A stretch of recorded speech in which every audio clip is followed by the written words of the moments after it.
Bienvenidos al taller. Les habla Juan Luis Rendón y con Ernesto García tendremos el gusto de seguir conversando acerca de la pedagogía, la escuela y sus retos. Hoy quiero comenzar de alguna forma al revés, porque quiero empezar saludando a los nuevos suscriptores. En esta ocasión se nos suman Sandra, Camilo y también Oriana. Y en concreto quiero saludar a Oriana porque ha estado muy activa comentando nuestros programas. Se nota que se los aplicó todos desde el principio, porque incluso creo que nos comentó desde el cuarto. Y entonces él decía que quiero empezar al revés, porque de hecho en uno de los comentarios de la profesora Oriana se encuentra el germen de la pregunta que quiero conversar hoy con Ernesto. Entonces, Ernesto, con los buenos días, hoy estamos grabando un poquito más temprano de lo usual.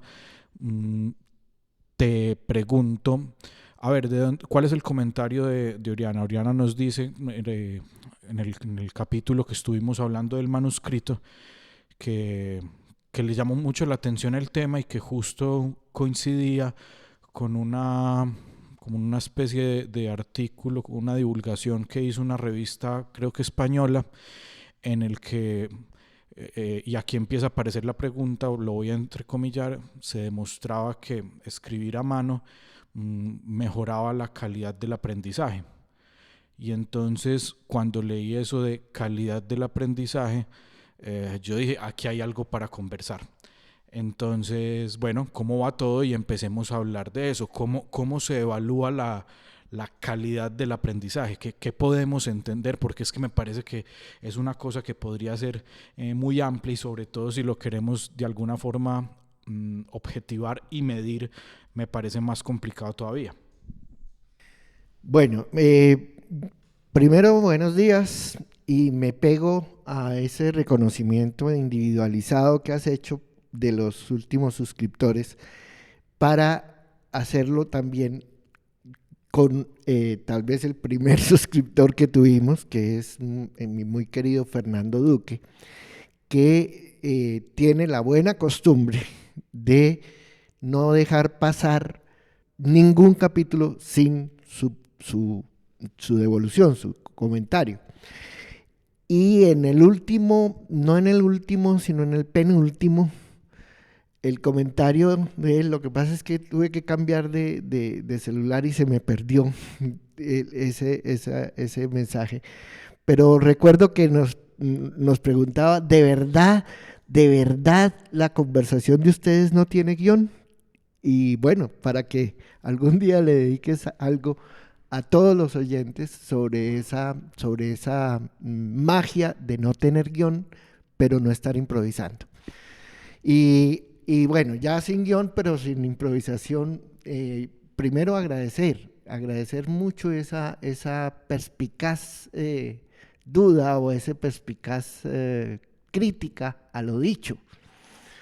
Respecto de la calidad, de la conexión, de la presumible o presunta conexión que se pueda establecer entre desarrollo de la caligrafía manuscrita y dice Oriana, calidad del aprendizaje, pero tiene mucha razón. Pues ahí hay algo que no ha pasado desapercibido en general a los antropólogos. A los psicólogos hay mucha controversia, pero bueno, en nuestro caso y en particular en la tradición del método subjetivo de la lengua escrita, nosotros partimos del principio de que sí, de que existe una conexión profunda y significativa. Era para nosotros literalmente un dogma, no íbamos a poner en duda, sino que lo partíamos de que eso era un hecho. En ese entonces, estamos hablando años 82, 3 y 4. Y ¿de dónde partíamos? ¿Por dónde partíamos? En ese momento, en esa coyuntura de nuestro desarrollo teórico, habíamos incursionado en la grafología. La grafología, y claro, nos cuidábamos de decir la grafología científica, porque claro, sobre eso también el discurso común, general, y muchas veces vulgarizado, es que pues, si usted firma con rayas por debajo, entonces es esto o aquello. No, la caligrafía, perdón, la grafología, como en general ninguna otra técnica de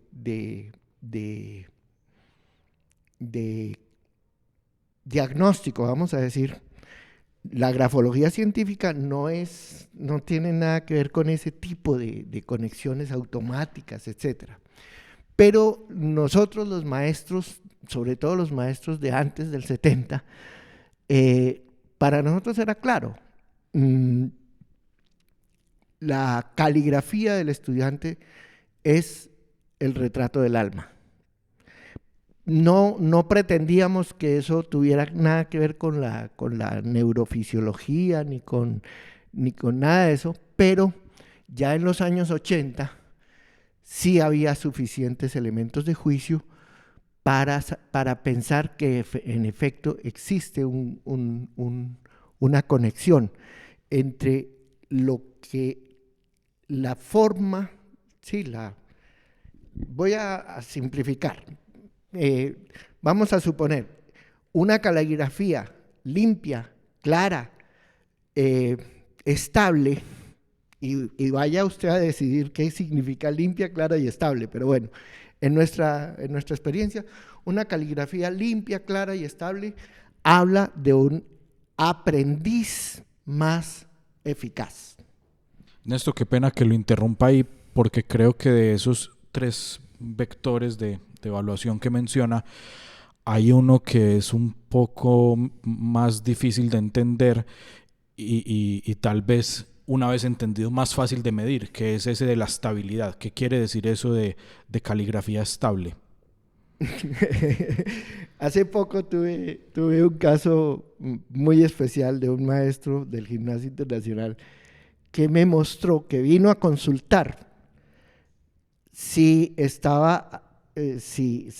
la estrategia que se dio él como maestro respecto de las dificultades que tiene un alumno suyo adolescente, si la estrategia que él se dio tenía sustento y qué podía esperar, y me mostró, en efecto, la estrategia es alrededor de la caligrafía, literalmente.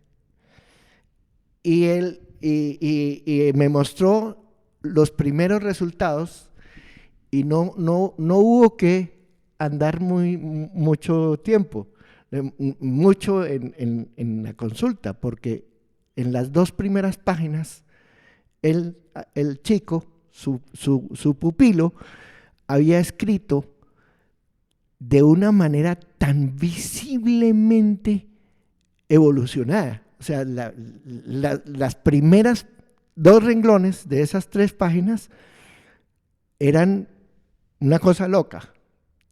Y renglón por renglón, en la medida, yo agrego aquí, pero obviamente también está en discusión, pero en la medida en que la intervención del maestro logró, llamémoslo así, pacificar, por lo menos coyunturalmente, el alma de ese chico, la caligrafía fue llegando al nivel de estabilidad que anteriormente, antes de la crisis, el chico mostraba. Entonces, estabilidad no significa ni claridad ni orden, sino la expresión más directa de la paz interior del sujeto. Es largo, es complejo, por supuesto esto no lo tengo yo no lo tengo en mi registro, no lo tengo mm, documentado y sobre todo estandarizado. Pero por muchas razones, pero sí quería venir, porque la pregunta es qué relación hay entre, si es posible hablar de calidad del aprendizaje y cómo medirlo. La respuesta es sí. Sí. Una cosa es la calidad del aprendizaje y otra muy distinta y generalmente no muy directamente vinculada, la calidad de la enseñanza. Una cosa está clara, una enseñanza de alta calidad pues propicia más fácilmente aprendizajes de alta calidad, pero no podemos decir lo mismo a la inversa. Una calidad estándar o pobre de enseñanza no impide aprendizajes de alta calidad, no impide y no entorpece. ¿Por qué? Porque el aprendizaje es un asunto del sujeto, del sujeto aprendiz, no del ambiente, no del enseñante, sino es un asunto, es un resultado del sujeto aprendiz. ¿Y el sujeto aprendiz qué es? Es la actitud, la voluntad, lo que los maestros todos y todos nos entendemos, las bases previas. O sea, un chico que en su etapa inicial aprendió a escribir bello y estable y él cuida su caligrafía, es un chico que está más fácilmente dispuesto y disponible para convertir todo lo que el maestro le da en un aprendizaje más sistemático, más claro y más definitivo. ¿Cómo se explica eso? Para mí no hay duda, pero eso habría que volverlo a trabajar. Pero para mí no hay duda, eso se explica porque la caligrafía es, por decirlo así, la foto de la memoria del sujeto. No la memoria en palabras, sino la memoria neurofisiológica del sujeto, en el proceso y en los actos de aprendizaje. Habrá que ver si es posible definir qué es un acto de aprendizaje, pero un proceso sí uno lo sabe, ¿sí? El aprendizaje, todo aprendizaje, hemos dicho, viene de adentro y crece hacia afuera. Y entonces ahí es donde viene toda la teoría del gesto gráfico, que se la debemos a los antropólogos, no a los psicólogos y menos aún a los didactas. El concepto de gesto gráfico se le debe a Leroi-Gourham. Y Leroi-Gourham en los años 60, incluso desde más atrás, en su trabajo como antropólogo y como arqueólogo, hizo la gran enciclopedia que se llama El gesto y la palabra. El gesto y la palabra. Pero no es lo que uno cree. Es una investigación muy, muy significativa para, en mi caso, decisiva, definitiva. Desde ahí no tengo la menor duda de esa conexión entre lo que hace la mano y lo que queda registrado en el cerebro como aprendizaje.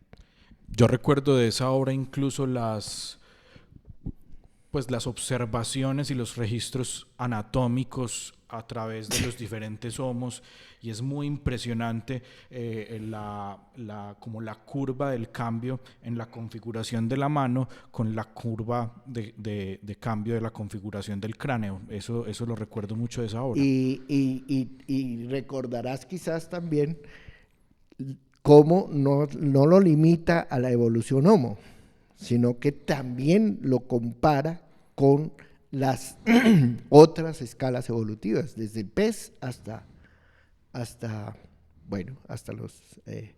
homínidos.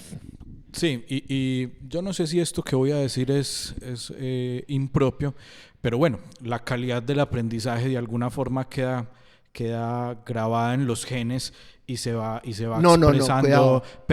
pero más antes de la corrección, para darle la palabra, eso es muy, porque yo sé que eso va a resultar muy, muy problemático, pero de todas formas sí porque es que quiero que retomemos el hilo es que, oiga, si el aprendizaje es una cosa del sujeto, ¿cierto? En el que además eh, se hace muy difícil el trabajo del maestro porque no puede garantizar aprendizaje, ¿cierto?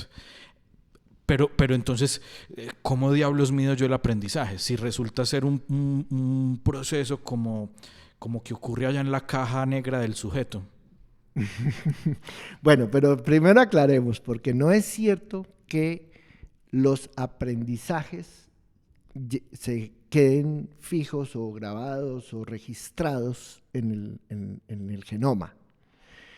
Y vamos a llegar al fondo. Todo esto que hemos estado discutiendo y toda la discusión del método subjetivo de la lengua escrita y de las tecnologías de la palabra tiene su origen en un concepto que nosotros tomamos directamente de Freud, aunque Freud nunca lo mencionó, ni le interesó, ni le interesa a Freud desarrollar nada a ese respecto. Él simplemente lo describió en un texto muy importante, creo yo, indispensable para todo maestro, que se llama Los dos principios, pues, en alemán se llama la formulación acerca de los dos principios del acaecer psíquico. En la jerga, pues le decimos los dos principios y punto. Pero el concepto que nosotros tomamos, nosotros años 76 o 78 de ese texto, es el concepto del lenguaje interior y memoria. No dos cosas, una sola, lenguaje interior y memoria. Y ese concepto de lenguaje interior y memoria lo pudimos definir mucho más tarde. Nosotros sabíamos que existía algo misterioso, como tú dices, una caja negra, a la que le dimos el nombre de lenguaje interior y memoria. Mucho más tarde, con mucha mayor investigación y mucha mayor experimentación en terreno, con alumnos reales y con alumnos estándar y con alumnos remediales, el concepto lo definimos como la plasmación neurofisiológica de la experiencia del cuerpo propio. Y eso es ahí donde ocurren los aprendizajes.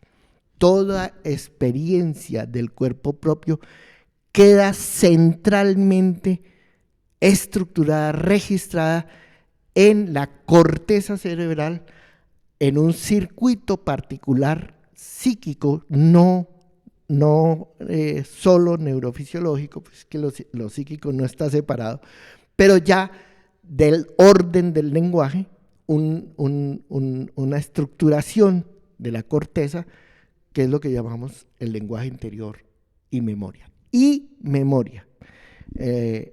Freud, en los dos principios del suceder psíquico, habla solamente de memoria, lo nombra como el sistema de registro, lo llama él, en los dos principios. Pero para no irnos muy largo, porque ya el tiempo nos acosa, ahí es donde está el misterio, ¿sí? Preguntas, ¿cómo puedo yo medir desde afuera los aprendizajes, la calidad de los aprendizajes, si eso está en el ¿cómo se llama? Pues en el misterio de una caja negra que llamamos el adentro del sujeto. Nosotros aprendimos a medirlo justamente nosotros lo llamamos productos de aprendizaje. ¿Y qué son los productos de aprendizaje? Pues claro, los productos de aprendizaje es lo que el sujeto hace con eso que ya tiene en su corteza cerebral. ¿Y qué es lo que hace? en los años 70 y en los años 80, lo que hace son cuadernos, básicamente. Por eso para nosotros es tan importante los cuadernos, pero la caligrafía, pero no solo la caligrafía, pero digamos, el mazo básico sobre el que se construye es la caligrafía. Bueno, ahí voy a anunciar una pregunta que solamente voy a anunciar porque ya se nos acabó el tiempo y que los invito entonces a que la pensemos y tal vez en algún otro programa venga a colación, la traigamos a colación, y es lo siguiente, y es, bueno, ante esa, son dos cosas en realidad. Ante esa, como lo dices Ernesto, pues los cuadernos tuvieron su auge y de ahí para adelante el declive en los años 80, 70, 80, porque bueno, ya empezaron a lo que usualmente se dice democratizarse las máquinas de escribir y ese tipo de cosas, y pues de ahí para adelante hoy estamos en los computadores, por ejemplo. Si esos productos que son propiamente digitales son de aprendizaje. ¿Por qué? Esos productos digitales pasan por el cuerpo propio. No me cabe la menor duda de que sí. Ernesto, pero no me dañe la pregunta del otro programa, hombre. Bueno, exacto, queda casada la Porque conversación. no es tan fácil, ¿cierto? Algo de la filosofía de la técnica de vanguardia habla como del modo... sí, o sea, ¿qué pasa cuando hablamos de objetos digitales y objetos análogos desde muchas perspectivas? Entonces yo creo que el debate sí aunque usted se abre largamente. Nos anticipe esa respuesta, habrá que justificarla y ampliarla. Entonces, bueno, y de alguna forma, contestándole a Oriana finalmente, pues me voy a arriesgar con lo siguiente, y es que entonces en el gesto caligráfico no solo favorece la calidad del aprendizaje, sino que es la calidad del aprendizaje, porque es algo que pasa en el cuerpo propio, además de muchas otras cosas, pero es constitutiva, no es solo que la favorezca, sino que ahí se codifica mucho de ese aprendizaje. Lo que pasa es que dejarlo así nomás abre la puerta a desfiguraciones conceptuales muy, muy peligrosas, como por ejemplo, ¿qué hago yo con un estudiante o cómo juzgo yo los productos de aprendizaje de un estudiante cuya caligrafía es ilegible pero es ordenada y estable? Claro, por eso al principio hice énfasis cuando mencionó esa tríada de vectores, porque es que yo creo que más allá de pensar si la raya significa esto o aquello de la personalidad, que eso pues ya sabemos que es una cosa muy trivial, pues que eso no tiene, muy superficial y hasta cierto punto medio estafadora, me arriesgo a decir, pues sí es verdad que si esa triada y probablemente algunos otros elementos adicionales, claro. Si no se ve a profundidad todos esos vectores de análisis, pues uno puede, por ejemplo, entrar a defender gestos caligráficos, por ejemplo, sumamente neuróticos o cosas por el estilo, si nos limitamos a defender, pues, o a mirar, por ejemplo, solo la estabilidad o solo la pulcritud o solo, bueno. Pero bueno, ya se nos va terminando el programa. Recuerdo el agradecimiento al Gimnasio Internacional de Medellín y en especial a Acucultura, que es la empresa solidaria que financia y gestiona este espacio en el que estamos. Recuerden que nos pueden dejar sus comentarios en las diferentes plataformas y también está disponible nuestra página web pedagogialibertaria.org, donde hay muchos más contactos o métodos de contacto y formas de llegar a nuestros diferentes productos. Bueno, ya había agradecido en el comienzo los nuevos suscriptores, pero a quienes nos están oyendo, una vez más la invitación a enviárselo a sus conocidos y a sus colegas que también puedan estar interesados en esto. Y les recordamos pues que esto fue el taller y los esperamos el próximo martes con una nueva pregunta para elaborar y aproximándose ya el programa 20 en el que tendremos a una invitada muy especial.